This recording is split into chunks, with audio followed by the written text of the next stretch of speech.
At 9 o'clock Bud went home.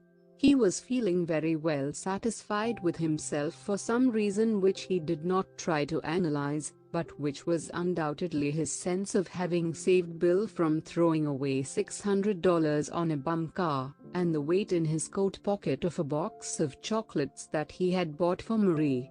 Poor girl, it was kinda tough on her, alright, being tied to the house now with the kid. Next spring when he started his run to Big Basin again, he would get a little camp in there by the inn, and take her along with him when the travel wasn't too heavy. She could stay at either end of the run, just as she took a notion. Wouldn't hurt the kid a bit, he'd be bigger then, and the outdoors would make him grow like a pig. Thinking of these things, Bud walked briskly, whistling as he neared the little greenhouse, so that Marie would know who it was, and would not be afraid when he stepped up on the front porch. He stopped whistling rather abruptly when he reached the house, for it was dark. He tried the door and found it locked. The key was not in the letter box where they always kept it for the convenience of the first one who returned, so Bud went around to the back and climbed through the pantry window. He fell over a chair, bumped into the table, and damned a few things. The electric light was hung in the center of the room by a cord that kept him groping and clutching in the dark before he finally touched the elusive bulb with his fingers and switched on the light. The table was set for a meal, but whether it was dinner or supper Bud could not determine. He went into the little sleeping room and turned on the light there, looked around the empty room, grunted, and tiptoed into the bedroom. In the last month he had learned to enter on his toes, lest he waken the baby. He might have saved himself the bother, for the baby was not there in its new go-kart.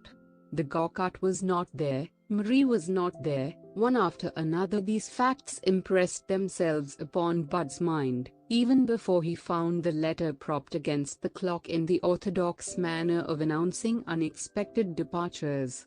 Bud read the letter, crumpled it in his fist, and threw it toward the little heating stove. "If that's the way you feel about it, I'll tell the world you can go and be darned." He snorted, and tried to let that end the matter so far as he was concerned. But he could not shake off the sense of having been badly used. He did not stop to consider that while he was working off his anger, that day, Marie had been rocking back and forth, crying and magnifying the quarrel as she dwelt upon it, and putting a new and sinister meaning into Bud's ill-considered utterances. By the time Bud was thinking only of the bargain car's hidden faults, Marie had reached the white heat of resentment that demanded vigorous action. Marie was packing a suitcase and meditating upon the scorching letter she meant to write. Judging from the effect which the letter had upon Bud, it must have been a masterpiece of its kind. He threw the box of chocolates into the wood box, crawled out of the window by which he had entered, and went downtown to a hotel. If the house wasn't good enough for Marie, let her go. He could go just as fast and as far as she could. And if she thought he was going to hot-foot it over to her mother's and whine around and beg her to come home, she had another thing coming. He wouldn't go near the darn place again, except to get his clothes. He'd bust up the joint, by thunder. He'd sell off the furniture and turn the house over to the agent again, and Marie could whistle for a home. She had been darn glad to get into that house, he remembered, and away from that old cat of a mother. Let her stay there now till she was darn good and sick of it. He'd just keep her guessing for a while, a week or so would do her good. Well, he wouldn't sell the furniture, he'd just move it into another house, and give her a darn good scare.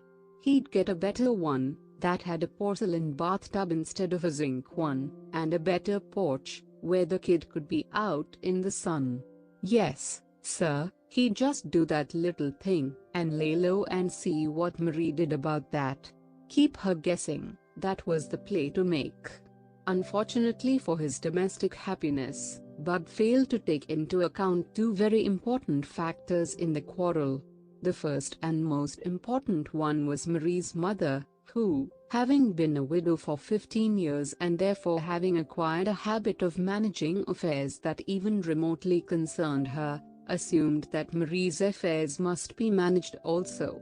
The other factor was Marie's craving to be coaxed back to smiles by the man who drove her to tears. Marie wanted Bud to come and say he was sorry, and had been a brute and so forth. She wanted to hear him tell how empty the house had seemed when he returned and found her gone. She wanted him to be good and scared with that letter.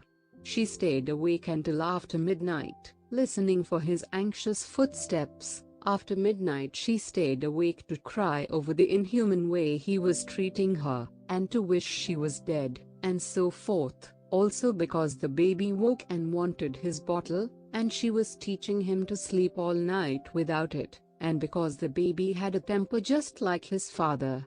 His father's temper would have yielded a point or two the next day, had it been given the least encouragement.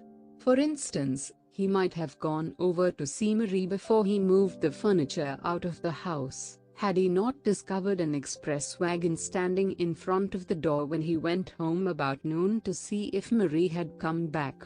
Before he had recovered to the point of profane speech, the expressman appeared, coming out of the house, bent nearly double under the weight of Mary's trunk.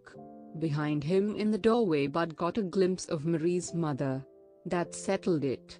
Bud turned around and hurried to the nearest dredge company, and ordered a domestic wrecking crew to the scene, in other words, a packer and 2 draymen and a dray. He'd show 'em. Marie and her mother couldn't put anything over on him. He'd stand over that furniture with the sheriff first. He went back and found Marie's mother still there, packing dishes and doilies and the like. They had a terrible row, and all the nearest neighbors inclined ears to doors ajar, getting an earful, as Bud contemptuously put it. He finally led Marie's mother to the front door and set her firmly outside. Told her that Marie had come to him with no more than the clothes she had, and that his money had bought every teaspoon and every towel and every stick of furniture in the darn place, and he'd be everlastingly thus and so if they were going to strong-arm the stuff off him now. If Marie was too good to live with him, why, his stuff was too good for her to have. Oh, yes, the neighbors certainly got an earful, as the town gossips proved when the divorce suit seeped into the papers. Bud refused to answer the proceedings, and was therefore ordered to pay twice as much alimony as he could afford to pay, more, in fact, than all his domestic expense had amounted to in the 14 months that he had been married. Also Marie was awarded the custody of the child and, because Marie's mother had represented Bud to be a violent man who was a menace to her daughter's safety, and proved it by the neighbors who had seen and heard so much, Bud was served with a legal paper that wordily enjoined him from annoying Marie with his presence. That unnecessary insult snapped the last thread of Bud's regret for what had happened.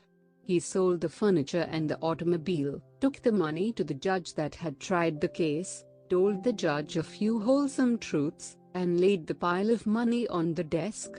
"That cleans me out, Judge," he said stolidly. "I wasn't such a bad husband, at that.